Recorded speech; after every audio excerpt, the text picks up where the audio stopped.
Hi friends. Now today our topic is tenses.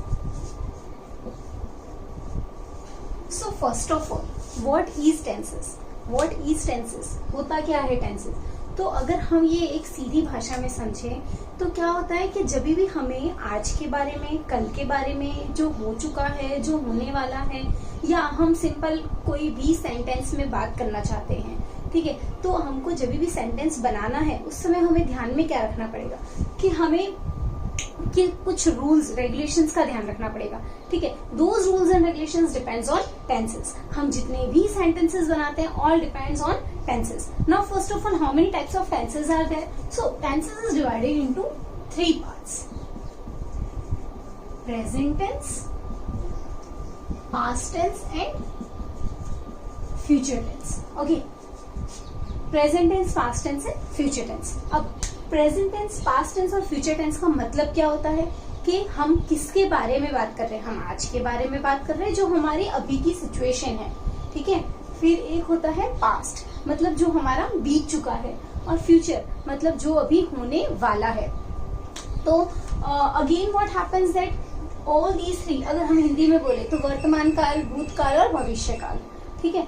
तो अब अगर हम इसके बारे में डिटेल में जाएं तो they are further divided into 4 each. हर एक टेंस और दूसरे 4 पार्ट्स में डिवाइड किया हुआ है, ठीक है. तो अभी वो क्या है? Simple, present,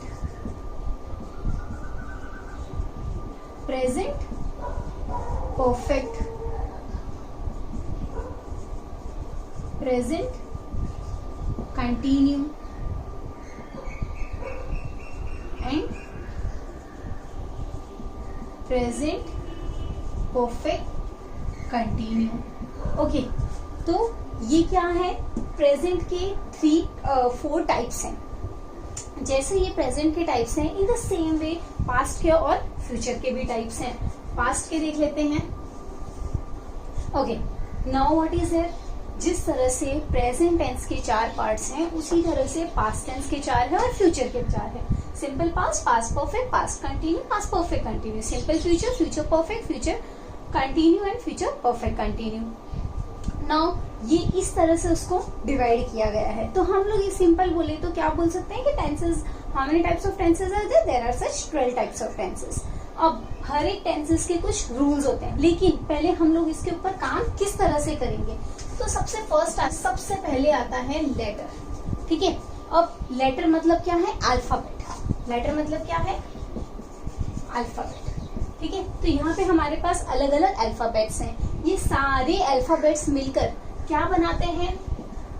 they form a word. एक वर्ड फॉर्म करते हैं, ठीक है. तो ये क्या बन गया? सारे लेटर्स ने मिलाकर एक प्रेजेंट बना दिया. इसी तरह से अगर हमको पूरा सेंटेंस बोलना है, ठीक है, तो ये जो वर्ड है वो वर्ड्स कंबाइन होके क्या बनाएंगे? सेंटेंस. ये कंबाइन होकर क्या बनाते हैं? सेंटेंस. सिमिलरली सेंटेंस कंबाइन होकर पैरा बनाते हैं, पैराग्राफ. ओके, तो ये सारी चीजें आगे चलती रहती हैं. लेकिन हमें ध्यान क्या रखना है? जब हमें सेंटेंस बनाना है तो सारे सेंटेंस किसके बेसिस पे बनेंगे? तो उस समय हमको ये सारे रूल्स का ध्यान रखना है. और सेंटेंस जो है वो 3 चीजों पे डिपेंड करता है. What is that? Subject, verb and object. Subject plus verb plus object. अब सब्जेक्ट क्या होता है? What is subject? सब्जेक्ट क्या होता है? सब्जेक्ट मतलब हम जिसके बारे में बात कर रहे हैं, about whom we are talking. Okay, हम suppose I am writing a sentence that I M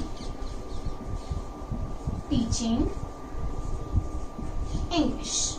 okay, suppose मैंने ये सेंटेंस लिखा है that I am teaching English. तो उसके अंदर क्या करना है? सब्जेक्ट हमारा क्या है? किसके बारे में बात कर रहे हैं? Who is teaching English. Who है, हुम है, किसके बारे में बात कर रहे हैं? हु. ओके, और आइदर हम जो भी इंसान के बारे में बात कर रहे हैं, नाउन है. ओके, तो उन सब चीजों को हम किस में कंसीडर करते हैं? सब्जेक्ट में.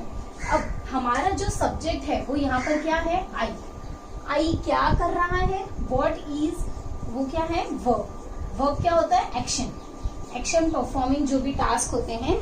आई क्या कर रहा है? Teaching. I am teaching. Okay, so teaching becomes verb. इसी तरह से मैं किसकी मदद से काम कर रही हूँ, आई एम टीचिंग, लेकिन क्या, व्हाट इज दैट, तो जब भी हमें व्हाट का आंसर मिलता है या with the help of anything, whatever the task is being performed, that is considered as object. तो हम यहाँ पर किसकी मदद से कर रहे हैं, क्या कर रहे हैं, we are teaching English, so English becomes an object. हम इसकी जगह दूसरा सेंटेंस ले सकते हैं, that I am